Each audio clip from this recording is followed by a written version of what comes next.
पिछले 2 दिन से उत्तराखंड में चर्चा के केंद्र बिंदु में एक बार फिर से मदरसे आ गए हैं।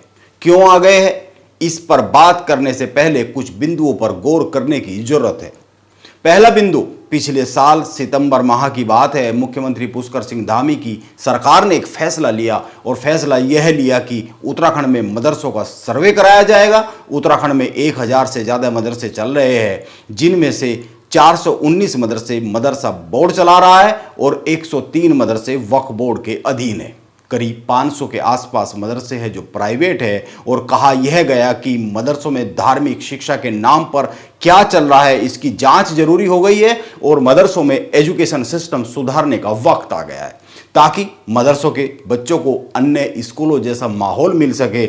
मदरसों की आड़ में चल रही कट्टरपंथ की दुकान बंद करने भी इस सर्वे का एक मकसद था। इसको लेकर मुख्यमंत्री पुष्कर सिंह धामी ने आदेश भी जारी किया था और कांग्रेस ने उस वक्त कहा था कि बीजेपी मदरसों के जरिए अपनी राजनीति को साधना चाह रही है, यह खालिश राजनीति है। इस बात को करीब 1 साल हो गया है और अब 1 साल बाद नैनीताल जिले के वीरभट्टी में एक अवैध मदरसा पकड़ में आया है। जिला अधिकारी के आदेश पर यहां पर छापा मारा गया। यह मदरसा पिछले 15 साल से अवैध तरीके से संचालित किया जा रहा था। इसीलिए पहला सवाल तो यही बनता है कि पिछले 1 साल में अफसरों ने क्या किया। जब 1 साल पहले मुख्यमंत्री पुष्कर सिंह धामी मदरसों के सर्वे और वहां पर हो रही गतिविधियों की जांच के आदेश जारी कर चुके थे, तो यह 15 साल से अवैध तरीके से कैसे चल रहा था और यह पकड़ में क्यों नहीं आया।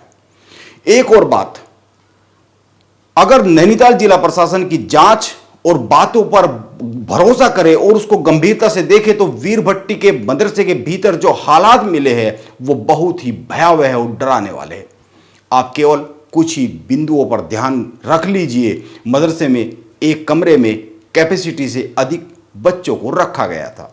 24 बच्चे बीमार मिले हैं और इनमें से कई बच्चों को गंभीर किस्म की स्किन की बीमारी है। यह हल्द्वानी की सिटी मजिस्ट्रेट ऋचा सिंह ने मीडिया को बताया है। मदरसे की बिजली कटी हुई थी, कमरों में पंखे तक मौजूद नहीं थे, टंकी में जो पेयजल मिला है वह पीने के बिल्कुल भी लायक नहीं था और सबसे गंभीर बात, बच्चों के साथ मारपीट की जाती थी। इन बातों के सामने आने के बाद उत्तराखंड के मुख्यमंत्री पुष्कर सिंह धामी ने तुरंत एक्शन करते हुए उत्तराखंड के सभी मदरसों को जांच के आदेश के दायरे में ला दिया है, जांच के आदेश दे दिए हैं। मदरसों की जांच के आदेश तो पिछले साल भी जारी किए गए थे, सर्वे के आदेश जारी किए गए थे, लेकिन इस सर्वे पर अब शक किया जा सकता है। आप एक अन्य बात पर भी गौर कीजिए। 6 साल पहले जब उत्तराखंड में त्रिवेंद्र सिंह रावत की सरकार हुआ करती थी, उस वक्त मदरसा वेलफेयर सोसाइटी ने तत्कालीन मुख्यमंत्री त्रिवेंद्र सिंह रावत को पत्र लिखकर एक मांग की थी। सोसाइटी के सदस्यों ने पत्र लिखकर अपील की थी कि उत्तराखंड के मदरसों में संस्कृत के शिक्षकों की नियुक्ति की जाए, ताकि मदरसों के सिलेबस में संस्कृत को जोड़ा जा सके। लेकिन त्रिवेंद्र सिंह रावत ने इस प्रस्ताव को अव्यवहारिक करार देते हुए मदरसों में संस्कृत पढ़ाने से इनकार कर दिया था। मीडिया में आई कई रिपोर्ट इस बारे में बताती है। साल 2017 में उत्तराखंड के 207 मदरसों में संस्कृत पढ़ाने की मांग की गई थी, लेकिन उस वक्त मदरसों में कई सारे सुधार पर कोई ध्यान दिया नहीं गया। अगर उसी समय ध्यान दिया जाता तो भी शायद नैनीताल जिले के मदरसे में मिले ये बच्चे गंभीर किस्म की मानसिक यातना से बच सकते थे।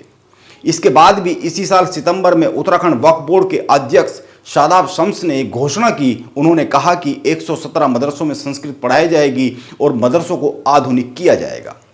बच्चों को स्मार्ट क्लासेज व टेक्निकल नॉलेज के लिए टैबलेट और कंप्यूटर दिए जाएंगे। मदरसों में NCERT का सिलेबस ही पढ़ाया जाएगा। यह घोषणाएं कहां तक सच साबित हुई है, इसकी जांच की जरूरत है, क्योंकि घोषणाएं की जाती है, बार बार बात की जाती है, लेकिन अमल में कितना लाया जाता है इस पर कोई रिपोर्ट कभी जनता के साथ शेयर की नहीं जाती है, खासकर मदरसों को लेकर। अभी हाल ही में एक और घोषणा हुई है। अभी मुख्यमंत्री पुष्कर सिंह धामी ने दायित्व बांटे हैं। इनमें उत्तराखंड मदरसा बोर्ड का अध्यक्ष मुफ्ती कासमी को बनाया गया है। कासमी ने कार्यभार संभालते ही सबसे पहले जो घोषणा की है उस पर ध्यान दिया जाना चाहिए। उन्होंने उत्तराखंड के मदरसों में अब बच्चों को वेद और पुराण पढ़ाया जाएगा, यह संकल्प दोहराया है, यह घोषणा की है, ताकि वह बच्चे सनातन धर्म को समझ सके। उन्होंने यह भी कहा है कि उत्तराखंड में 4 धाम के बारे में भी मदरसों में बच्चों को पढ़ाया जाएगा और मदरसों के मौलवियों को हरिद्वार की पतंजलि योगपीठ में ट्रेनिंग दिलवाई जाएगी। यह कमाल का बयान है। उनका यह बयान कोरा राजनीतिक बयान कह सकते हैं, यह कोरी राजनीतिक घोषणा कह सकते हैं, क्योंकि इतनी बड़ी बड़ी बातों को करने के बजाय केवल मदरसों की नियमित जांच और उनमें एनसीईआरटी का कोर्स ही लागू कर दिया जाए तो यही पर्याप्त हो सकता है।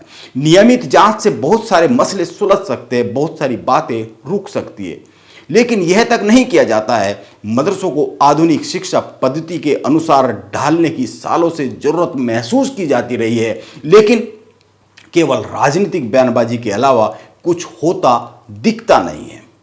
अगर 6 साल पहले त्रिवेंद्र सिंह रावत गंभीर होते तो भी शायद नैनीताल जिले में कोई इस तरह का मदरसा ना मिलता जिसमें बच्चों को मानसिक यातना का शिकार होना पड़ रहा था।